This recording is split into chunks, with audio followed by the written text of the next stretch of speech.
Hi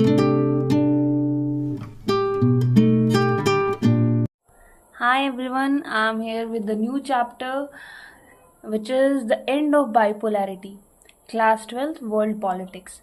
In this chapter we will read about the bipolarity and how US disintegrates. ठीक है, chapter का नाम है द एंड ऑफ बाइपोलैरिटी। तो इससे हमें पता चल रहा है कि किस चीज का एंड, बाइपोलैरिटी का। बाइपोलैरिटी मतलब क्या होता है? Division of world into two power blocks.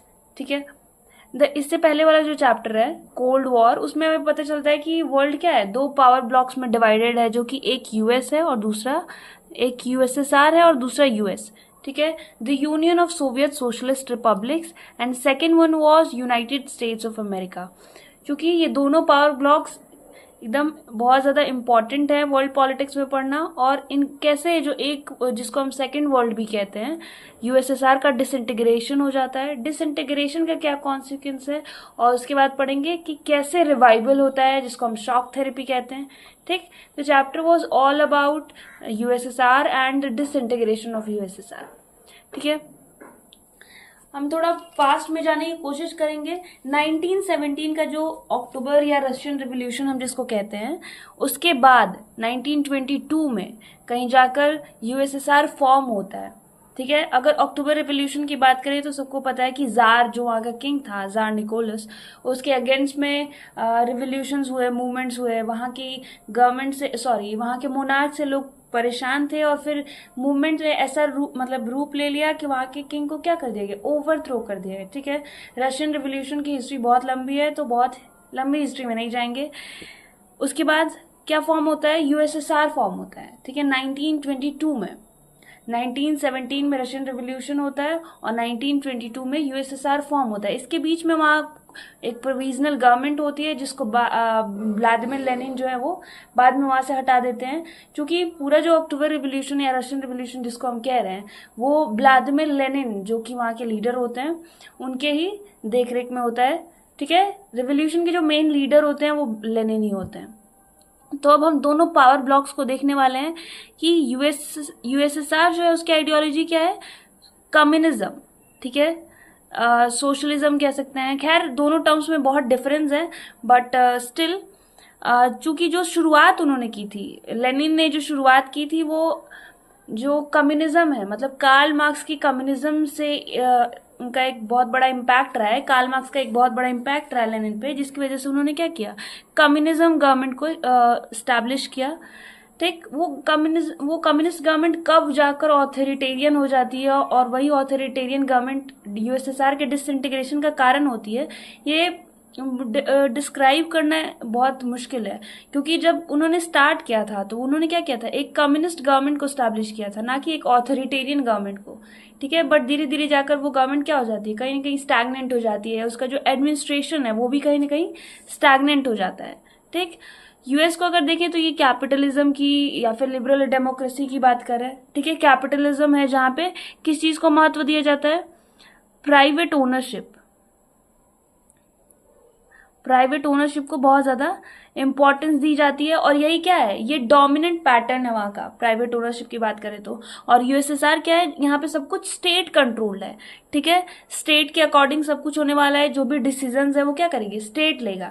ठीक, और हर किसी के बेसिक जो रिक्वायरमेंट्स हैं, जो भी वहां के सिटीजन्स हैं, ठीक है, जितने भी सिटीजन्स हैं, उन सबकी जो रिक्वायरमेंट्स है, बेसिक नेसेसिटीज, उनको फुलफिल करने का जो रिस्पॉन्सिबिलिटी है, वो सब गवर्नमेंट पे है। ठीक, वहाँ किसी तरीके की प्राइवेट ओनरशिप नहीं है। जो भी चीजें हैं, इवन गवर्नमेंट के थ्रू कलेक्टिव फार्मिंग कराई जाती है, ताकि लोगों की जो फूड नेसेसिटीज है उनको पूरा किया जा सके। ठीक है,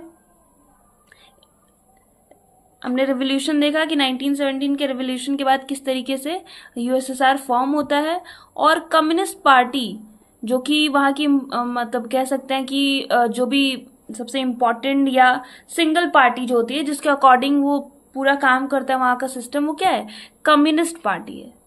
ठीक, तो डिफरेंस हमने देख लिया यूएसएसआर और यूएस में।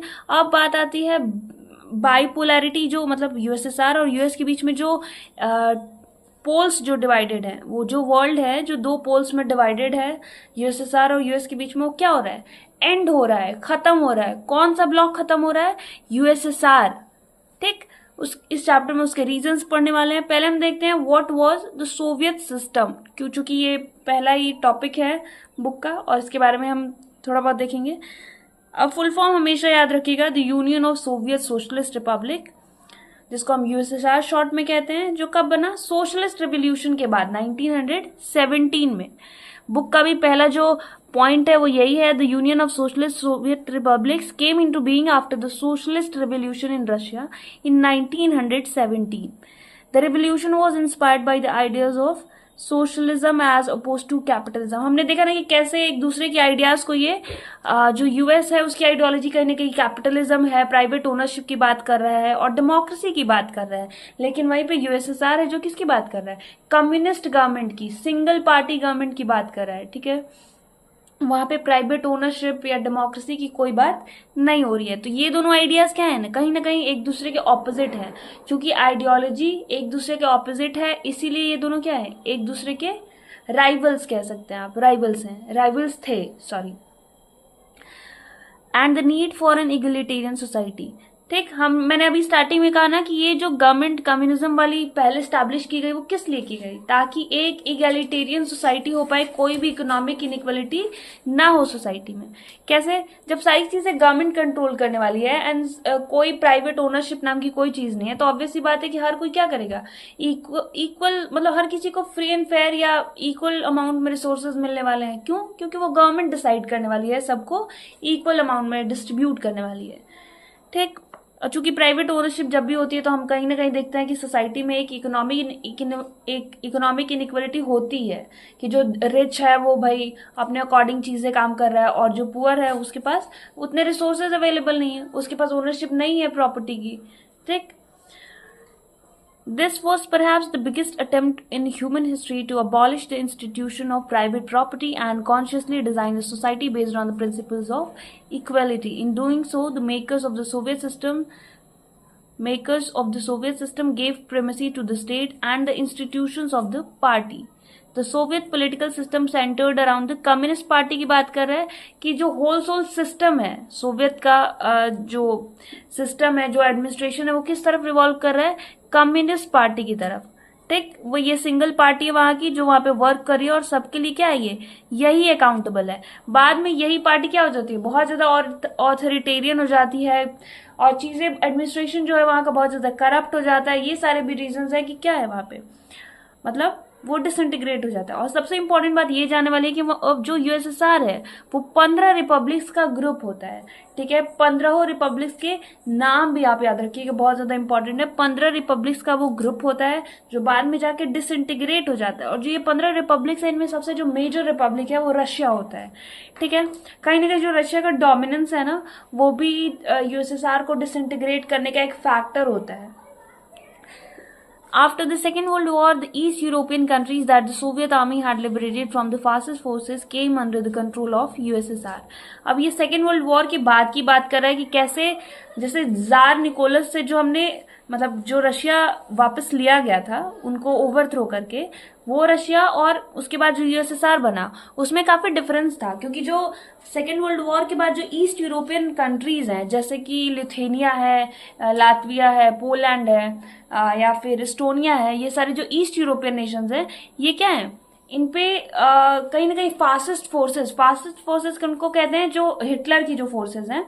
ठीक है, कहीं ना कहीं फासिस्ट फोर्सेस का कंट्रोल होता है ईस्ट यूरोपियन नेशंस पे। और बाद में जब सोवियत आर्मी उनको लिबरेट कराती है या फ्री कराती है उन फोर्सेस से, ठीक है, हिटलर की जो फोर्स होती है उनको वो लोग क्या करते हैं, ईस्ट यूरोपियन नेशन से कहीं ना कहीं बाहर निकाल देते हैं। इवन आपने फर्स्ट वाला चैप्टर जब देखोगे ना, तो वहां पे देखोगे जो सोवियत आर्मी है ना, वो जर्मनी में अपना झंडा लहरा रही है। इसका मतलब कि वो बर्लिन में अपना झंडा लहरा रही है। इसका मतलब उनको बहुत दूर तक वो लेके गई है। ठीक, तो जो ये फासिस्ट फोर्सेस है उनको बहुत, मतलब जो ईस्ट यूरोपियन नेशंस है उनसे बाहर निकालने का जो सोवियत यूनियन ने काम किया या सोवियत आर्मी ने जो किया, ठीक है, उसके बदले में ये सारे ईस्ट यूरोपियन कंट्रीज क्या होते हैं, यूएसएसआर का पार्ट बन जाते हैं। जिन सारे नेशंस का मैंने नाम लिया, जैसे एस्टोनिया, लिथुएनिया, लातविया और पोलैंड। ठीक, The political and the economic system of all these countries were modeled after the USSR. This group of countries was called the Second World or the Socialist Bloc. The Warsaw Pact military alliance held them together. The USSR is the leader of the bloc.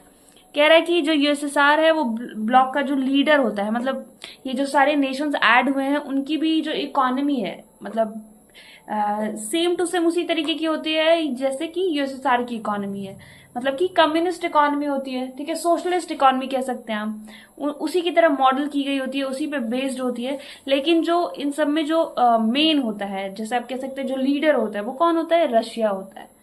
ठीक, इस part में हम देखेंगे कि USSR के कुछ strong points की बात कर रहा है। जो थर्ड पैराग्राफ है उसमें क्लियरली मेंशन्ड है कि जो यूएसएसआर है, ठीक, वो one of the strongest nations या one of the important nations कह सकते हैं आप उसको, यूएस के बाद, मतलब सेकंड मोस्ट इम्पोर्टेंट की बात कर रहा है। अभी भी सबसे ज्यादा स्ट्रॉन्गेस्ट कौन है, यूएस है। और कुछ इम्पोर्टेंट पॉइंट्स है जैसे कि यूएसएसआर का जो कम्युनिकेशन है, कॉम्प्लेक्स कम्युनिकेशन कह सकते हैं, वो एक उसके लिए रिसोर्स साबित होगा। Iron and steel, oil, energy resources and machinery production, ठीक है, उसका जो मशीनरी प्रोडक्शन है, क्योंकि आप ये भी देखेंगे चैप्टर में कि जो वहाँ का प्रोडक्शन सिस्टम है या जो चीजें वहाँ प्रोड्यूस होती हैं, ठीक है, वो कहीं बाहर से एक्सपोर्ट नहीं की जाती हैं, पिन से लेके कार तक वो क्या करते हैं, खुद मैन्युफैक्चर करते हैं। तो कहीं ना कहीं एक जो इंटरडिपेंडेंस होती है और नेशंस पे ट्रेड को लेकर, ठीक, वो कहीं ना कहीं है ही नहीं, बिल्कुल नहीं है, क्योंकि वो सारा कुछ क्या कर रहे हैं, खुद ही प्रोड्यूस करने की कोशिश कर रहे हैं। लेकिन ये इसका एक डिसएडवांटेज भी हो सकता है, जब आप सारी चीजों का प्रोडक्शन खुद करने लगे तो कहीं ना कहीं क्या होगा, जो एक इकोनॉमी पे जो एक नेगेटिव इफेक्ट आपको दिखाई देगा, या फिर फूड प्रोडक्शन की जो चीजें हैं, ठीक है, उस पर भी कहीं ना कहीं क्या होगी, क्राइसिस दिखाई देगी आपको। तो इनका ये था कि ये सारी चीजें क्या करेंगे, खुद प्रोड्यूस करेंगे, बाकी जो बाहर का जो वर्ल्ड है, जो बाहरी दुनिया, उससे कोई ताल्लुक नहीं रखेंगे और ना ही कोई चीज मतलब इम्पोर्ट करेंगे। ठीक, नेक्स्ट पॉइंट दिया हुआ है, हाँ, जो सेम थिंग जो मैंने अभी कहा, it had a domestic consumer industry that produce everything from pins to cars though their quality did not match. ठीक है, जब भी आप सारी चीजें बनाने की कोशिश करोगे तो क्या होगा, जो क्वालिटी होगी उसकी वो इतनी एफिशिएंट नहीं होगी जो बाहरी जो वर्ल्ड है उससे मैच कर पाए। ठीक है, जब सारी चीजें एक साथ प्रोड्यूस करने की कोशिश करेंगे आप, तो कहीं ना कहीं क्वालिटी से आपको क्या करना पड़ेगा, कॉम्प्रोमाइज करना पड़ेगा। वेस्टर्न नेशंस की जो प्रोडक्शन की जो क्वालिटी है और इनकी जो क्वालिटी वो क्या हो पा रही थी, मैच नहीं हो पा रही थी, मतलब वो अभी भी क्या थे, ज्यादा एफिशिएंट थे। क्यों? क्योंकि वहां पे कह सकते हैं आपकी कैपिटलिज्म था। ठीक है, लोग प्राइवेट प्रॉपर्टी को ओन करते थे, वहां पे प्रोडक्शन सिर्फ गवर्नमेंट के द्वारा नहीं होता था। ठीक है, प्राइवेट इंडिविजुअल्स भी करते थे। तो ऑब्वियसली बात है कि वहां जो प्रोडक्शन का जो एक कह सकते हैं कि करने वाले जो लोग हैं उनकी संख्या ज्यादा है। ठीक है, तो क्या होगा, जब भी प्राइवेटाइजेशन वगैरह वाली चीजें आप देखते हैं तो आप देखते हैं कि उसमें जो भी प्रोडक्शन जो होता है, जो चीजें निकल के आती है सामने, उसकी क्वालिटी बहुत अच्छी होती है, क्योंकि वहां कंपटीशन होता है, बहुत सारे लोग होते हैं प्रोडक्शन करने वाले। और जहां पे सिर्फ गवर्नमेंट प्रोड्यूस कर रही है वहां पे एफिशिएंसी आप नहीं देखेंगे उतनी चीजें, या फिर क्वालिटी भी आप नहीं देखेंगे कि उसकी क्वालिटी बहुत ज्यादा अच्छी हो। Next point is the Soviet state ensured minimum standard of living for all citizens and the government subsidized basic necessities including health and education, child care and other welfare schemes। obviously बात है, जब सारी चीजों के लिए government, चूंकि वहां की पार्टी जो कम्युनिस्ट पार्टी है, जो सारी चीजों के लिए अकाउंटेबल है, वहां पे वही क्या कर रही है, वही सारी चीजों को मैनेज कर रही है। हेल्थ, एजुकेशन, चाइल्ड केयर या फिर किसी भी तरीके की वेलफेयर स्कीम जो है, ठीक, वहां पे सारी चीजों के लिए कौन अकाउंटेबल है, गवर्नमेंट अकाउंटेबल है, क्योंकि रिसोर्सेज चूंकि सारे उसके हाथ में है। ठीक, वहां पे प्राइवेटाइजेशन नाम की कोई चीज नहीं है, या फिर जो भी चीजें हैं वो सारी गवर्नमेंट कंट्रोल में। स्टेट, हमने फर्स्ट जो पैराग्राफ पढ़ा था उसी में पढ़ा था कि they gave primacy to the state. इसका मतलब उनके लिए जो सबसे प्रायोरिटी है, फर्स्ट जो प्रायोरिटी है वो कौन है, स्टेट है वहां का। ठीक, उसके अराउंड सारी चीजें रिवॉल्व कर रही हैं। तो जो भी लोगों की बेसिक नेसेसिटीज थी वो कौन पूरा कर रहा था, government. There was no unemployment, state ownership was a dominant form. हाँ, स्टेट ओनरशिप की बात करें कि जो स्टेट की ओनरशिप है वो डोमिनेंट फॉर्म थी, मतलब उसके अलावा कोई प्राइवेट ओनरशिप नहीं थी। Land and productive assets were owned and controlled by the Soviet state. ठीक है, जो स्टेट था वो सारी चीजों को क्या कर रहा था, जो भी लैंड हो गया या फिर जितने भी एसेट्स हो गए। ठीक, अब लैंड का जो ओनरशिप था, वो क्या करते थे, उसे कलेक्टिव फार्मिंग करते थे। ठीक, कलेक्टिव फार्मिंग करते थे, अनाज उगाते थे और फिर लोगों में क्या करते थे, उसको डिस्ट्रीब्यूट कर रहे थे। तो इसका मतलब कि A to Z जितनी भी नेसेसिटीज हैं, ठीक है, वो चाइल्ड केयर हो, हेल्थ केयर हो, एजुकेशन हो, फूड हो, सारी चीजें क्या थी, गवर्नमेंट के कंट्रोल में थी। और सारी चीजों को कौन सब्सिडाइज कर रहा था या कौन प्रोवाइड कर रहा था, गवर्नमेंट प्रोवाइड कर रही थी। ठीक, अब इसको लेकर बहुत सारी प्रॉब्लम्स भी सामने आती हैं, क्योंकि धीरे धीरे वो गवर्नमेंट क्या हो जाती है, ब्यूरोक्रेटिक हो जाती है। The Soviet system however become very bureaucratic and authoritarian. पूरा जो सिस्टम है वो क्या हो जाता है, अब धीरे धीरे ब्यूरोक्रेटिक। अब सिंपल सी बात है कि अगर कहीं भी सिंगल पार्टी रूल है तो कहीं ना कहीं वो पार्टी क्या हो जाएगी, एक टाइम के बाद जाकर ब्यूरोक्रेटिक या ऑथोरिटेरियन हो जाएगी। क्यों?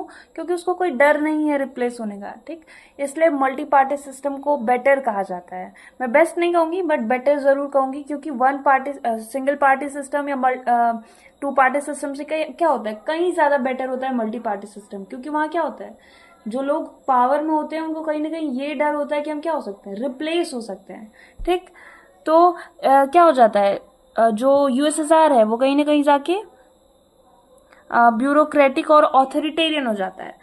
ठीक, अब बुक में भी देखिए लिखा हुआ है, the Soviet system however become very bureaucratic and authoritarian, जहां पे लोगों की बात नहीं सुनी जाती है। तो फर्स्ट पॉइंट आप देख रहे हो कि ब्यूरोक्रेटिक हो जाना, उसका ऑथोरिटेरियन हो जाना, कहीं ना कहीं लोगों के लिए बहुत ज्यादा प्रॉब्लम हो जाता है। Lack of democracy, absence of freedom of speech. Freedom of speech मतलब अभिव्यक्ति की आजादी या बोलने की जो आजादी है उन लोगों से छिन जाती है। अब ये जब होता है तो उन लोगों को बहुत ज्यादा प्रॉब्लम होती है, जो अक्सर जोक्स या कार्टून से आप अभी भी देखते हो, कई सारे जोक्स या कार्टून पेपर्स में छपे होते हैं, न्यूज पेपर्स में आते हैं या फिर टीवी में दिखाए जाते हैं, जिनसे हम क्या करते हैं, पॉलिटिकल सार्कज्म देखने को मिलता है। किसी लीडर पे या किसी पॉलिटिकल कमेंट पे किसी तरीके का हम सार्कज्म देखते हैं। ठीक, ये क्या होता है, ये एक तरीका होता है लोगों को खुद को एक्सप्रेस करने का। ठीक है, तो जब फ्रीडम ऑफ स्पीच बैन कर दी जाएगी तो कहीं ना कहीं वो लोग जो पहले अपना डिसेंट या जो अपनी नाराजगी है या डिसएग्रीमेंट है वो जाहिर करते थे, वो लोग अब जाहिर नहीं कर पाएंगे, तो उन लोगों को बहुत ज्यादा प्रॉब्लम होने लगी। Fourth point is unaccountability of institutions. Unaccountability मतलब अब जो जितने इंस्टीट्यूशंस है, गवर्नमेंट इंस्टीट्यूशंस है, उनकी जो जवाबदेही थी वो क्या हो गई थी, वो बिल्कुल अकाउंटेबल नहीं थे, किसी को जवाबदेह नहीं थे। तो कहीं ना कहीं उनकी अनअकाउंटेबिलिटी ने भी क्या किया, यूएसएसआर के डिसइंटीग्रेशन में एक बहुत बड़ा रोल निभाया, कह सकते हैं आप। ठीक, सबसे जो मेन फैक्टर है वो यही है, वहां की जो एडमिनिस्ट्रेटिव स्टैग्नेंट, जो एडमिनिस्ट्रेशन है उसका स्टैग्नेंट हो जाना, या जो वहां की पॉलिटिक्स है, पॉलिटिकल स्टैग्नेंट भी क्या हो सकता है, ये भी एक फैक्टर कह सकते हैं आप। या फिर इकोनॉमी का स्टैग्नेंट हो जाना, ये भी एक फैक्टर हो सकता है। ठीक, तो जो जो रूट कॉज है वो आप कह सकते हैं कि उसका यूएसएसआर का ब्यूरोक्रेटिक और ऑथोरिटेरियन हो जाना ही क्या है, रूट कॉज है।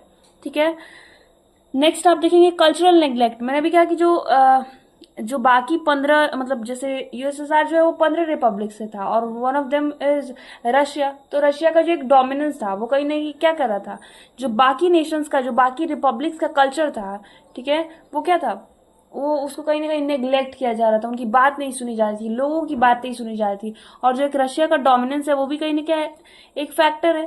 ठीक, तो ये सारे फैक्टर्स आप याद रखिएगा, क्योंकि हमेशा ये जो एक क्वेश्चन है इंपॉर्टेंट बहुत होता है कि फैक्टर्स क्या थे या रीजंस क्या थे डिसइंटीग्रेशन के, मतलब यूएसएसआर के डिसइंटीग्रेशन के क्या फैक्टर्स थे। तो ये सारे फैक्टर्स आप बता सकते हो कि ब्यूरोक्रेटिक हो जाना, authoritarian, lack of democracy, freedom of speech का खत्म हो जाना, जो इंस्टीट्यूशन है गवर्नमेंट इंस्टीट्यूशंस उनकी अनअकाउंटेबिलिटी, और या फिर जो कल्चरल नेग्लेक्ट, जो जो बाकी 14 रिपब्लिक्स हैं उनका एक उनको जो नेग्लेक्ट या उनको जो सप्रेस किया गया है वो भी कहीं ना कहीं क्या है, ऑब्वियसली बात है। अब इंडिया का एग्जाम्पल ले लो, अगर इतने सारे स्टेट्स हैं, किसी भी एक स्टेट को बहुत ज्यादा प्रिविलेज दिया जाए और बाकी स्टेट्स को एकदम नेग्लेक्ट किया जाए तो क्या होगा, कहीं ना कहीं कोई भी स्टेट एक साथ नहीं रहना चाहेगा। ठीक, तो वही कह रहा है कि कल्चरल नेग्लेक्ट कहीं ना कहीं देखने को मिला। और जो रशियन डोमिनेंस था, इवन जो करेंसी है रशिया की वही क्या थी, वही मेजर करेंसी थी। ठीक है, लैंग्वेज जो भी थी वो भी रशियन थी। तो ये कहीं ना कहीं क्या दिखाता है कि उनको भी कल्चरली नेग्लेक्ट किया गया है और रशिया का एक जो डोमिनेंस है वो हमेशा से यूएसएसआर में रहा है।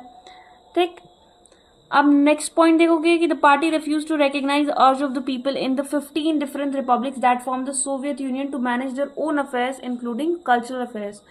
कह रहा है कि उनको जो बाकी 14 रिपब्लिक्स हैं उनको बिल्कुल आजादी नहीं थी कि वो क्या करें, अपने कल्चर को फिर या फिर रिकग्नाइज कर पाए या फिर अपनी